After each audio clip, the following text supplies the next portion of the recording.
আসসালামু আলাইকুম। চট্টগ্রামের কালাভুনা শুনলে জিভে জল চলে আসে। আজকে কালাভুনার অথেন্টিক রেসিপি শেয়ার করছি। এজন্য প্রথমে মশলা তৈরি করে নিচ্ছি। আজকে 4 কেজি মাংসের কালাভুনা করার জন্য মশলা তৈরি করে নিব।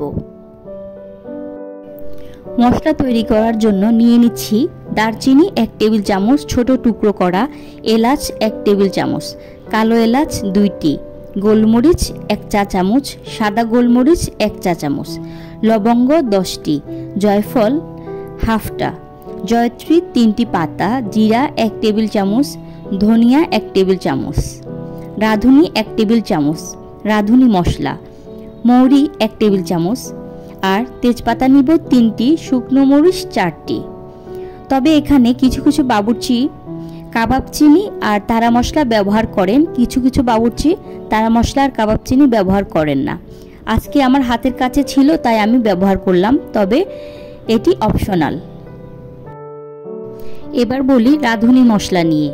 অনেক বাবুর্চি এটি ব্যবহার করেন, আবার অনেকে করেন না। অনেকে বলেন এটা তো মেজবানি মাংসের ব্যবহার করা হয়, তবে রাঁধুনি মশলা ব্যবহার করলে মাংসের স্বাদ এবং ফ্লেভার দুটোই অসাধারণ হয়। কালাভুনা ছাড়াও যে কোনো মাংস রান্নায় এই মশলা থেকে 1 চামচ ব্যবহার করলে ফ্লেভারটা খুব ভালো হবে। এই মশলা তৈরি করে মশলা বয়ামে ভরে সংরক্ষণ করা যাবে 6 মাস পর্যন্ত। এবার মশলা গুঁড়ো করে নেয়ার পালা। সবথেকে ভালো হয় রোদে শুকিয়ে গুঁড়ো করে নিতে পারলে। আর এই পর্যায়ে আমি তাওয়ায় হালকা তেলে অর্থাৎ মুচমুচে করে ভেজে ঠান্ডা করে ব্লেন্ডারে অথবা গ্রাইন্ডারে গুঁড়ো করে নিব। কালাভুনা কিন্তু অনেক সময় নিয়ে করতে হয়। সবচেয়ে ভালো হয় ফ্রেশ মাংস হলে, অর্থাৎ ফ্রিজে না রেখেই ফ্রেশ মাংস দিয়ে অথবা কোরবানি ঈদের দিন মাংস দিয়ে করলে খুব মজা হয়। এতে করে এক্সট্রা পানি ব্যবহার করতে হয় না। ফ্রিজ থেকে বের করা মাংস হলে অবশ্যই নরম করার জন্য ব্যবহার করতে হবে গরম পানি। মশলা তৈরি হয়ে গেলে একটা কাচের এয়ারটাইট বয়ামে ভরে সংরক্ষণ করে রাখবো।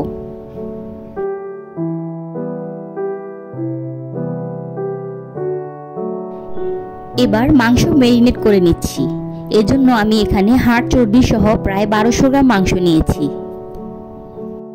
মাংসগুলো একটু বড় করে টুকরো করে নেয়া। কালাভুনার জন্য মাংস একটু বড় করে কেটে নিলে ভালো হয়। দিয়ে দিচ্ছি 1.5 কাপ পরিমাণ পেঁয়াজ কুচি। চাইলে এর চেয়ে বাড়িয়েও দেওয়া যেতে পারে, এতে করে গ্রেভিটা আরো বেশি হবে। এ পর্যায়ে দিয়ে দিচ্ছি 1.5 টেবিল চামচ আদা বাটা, 1 টেবিল চামচ রসুন বাটা, 1.5 টেবিল চামচ মরিচ গুঁড়ো, 1 চা চামচ হলুদের গুঁড়ো, 1 টেবিল চামচ জিরার গুঁড়া, 1 টেবিল চামচ ধনিয়া গুঁড়া, হাফ কাপ সরষের তেল। কালাভুনায় কিন্তু সরষের তেল ব্যবহার করা হয়, আর আমি এখানে বেরেস্তার তেল ইউজ করছি। স্বাদ মতো দিয়ে দিব লবণ। হাফ কাপ পরিমাণ পেঁয়াজ বেরেস্তা দিয়ে ভালো করে মেখে নিব। মেখে নেওয়ার পর যোগ করে দিব 2 টেবিল চামচ পরিমাণ কালাভুনা মশলা।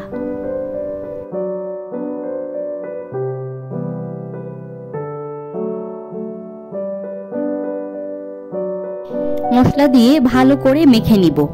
এখন শুধু কাজ হচ্ছে লো ফ্লেমে ঢেকে রান্না করা। মাঝে নেড়ে দিতে হবে যাতে নিচে লেগে না যায়। তবে মাংসের তেলের পরিমাণটা আরেকটু বাড়িয়ে বা কমিয়ে নিতে পারেন। কালাভুনায় তেলের পরিমাণটা একটু বেশি ব্যবহার করা হয়। এবার দিয়ে দিচ্ছি এখানে হাফ কাপ পরিমাণ পানি। পানি দেওয়ার পর ঢেকে রান্না করব হাই হিটে 5 মিনিট। 5 মিনিট পর নেড়ে দিচ্ছি। খেয়াল রাখতে হবে তলায় যেন না লেগে যায়। ননস্টিকের পাতিলের তুলনায় সিলভার অথবা স্টিলের পাতিলে কালাভুনার কালারটা তাড়াতাড়ি আসে। এ পর্যায়ে চুলার আঁচ কমিয়ে ঢেকে রান্না করব আরো 15 মিনিট। এবার পানি বেরিয়ে আসবে। ফ্রেশ মাংস হলে এই বেরিয়ে আসা পানি দিয়ে মাংস সেদ্ধ হয়ে যাবে, এক্সট্রা পানির প্রয়োজন হবে না। এবার চুলার আঁচ কমিয়ে ঢেকে রান্না করব, আর মাঝে মাঝে নেড়ে দিতে হবে। এতে করে নিচে লেগে যাওয়ার সম্ভাবনা কম থাকবে।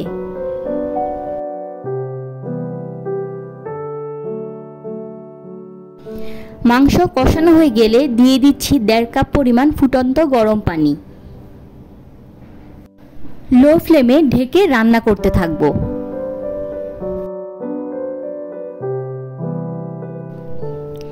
মাংসের কালারটা আস্তে আস্তে চেঞ্জ হয়ে আসতেছে। খেয়াল রাখতে হবে তলায় যেন না লেগে যায়, অনবরত নাড়তে হবে। এ পর্যায়ে প্রায় আধা ঘন্টা পরে মাংসের কালারটা একটু চেঞ্জ হয়ে আসছে। লো ফ্লেমে 1 ঘন্টা রান্নার পর মাংস থেকে তেল বেরিয়ে এসছে এবং মাংসটা একদম নরম তুলতুলো হয়ে গেছে। এই অবস্থায় চেক করে দিয়ে দিচ্ছি বেরেস্তা হাফ কাপ পরিমাণ, কাঁচা পেঁয়াজ কুচি টুকরো 3টি, 1 চা চামচ কালা ভুনা মশলা, কয়েকটা শুকনো মরিচ। এ পর্যায়ে চাইলে নামিয়ে নেওয়া যাবে, তবে অনেকে বাগার দিয়ে থাকেন। তবে আমার মাকে দেখেছি যখনই কালা ভুনা করেন কড়াইতে তেল গরম করে কিছু পেঁয়াজ কুচি দিয়ে হালকা ভেজে মাংস ঢেলে 5 মিনিট ভেজে নিতে, এতে কালারটা দারুণ আসে। তবে আমি আজকে আর এক্সট্রা তেল ব্যবহার করতে চাচ্ছি না। ব্যাস তৈরি হয়ে গেল চট্টগ্রামের অথেন্টিক কালা ভুনা। ভিডিওটি যদি ভালো লাগে ফ্রেন্ডস অ্যান্ড ফ্যামিলির সাথে শেয়ার করার জন্য অনুরোধ রইল। একটা লাইক দিতে ভুলবেন না প্লিজ। এ ধরনের আরও রেসিপি পেতে চাইলে চ্যানেলটি সাবস্ক্রাইব করে নিতে পারেন। আল্লাহ হাফেজ, আসসালামু আলাইকুম।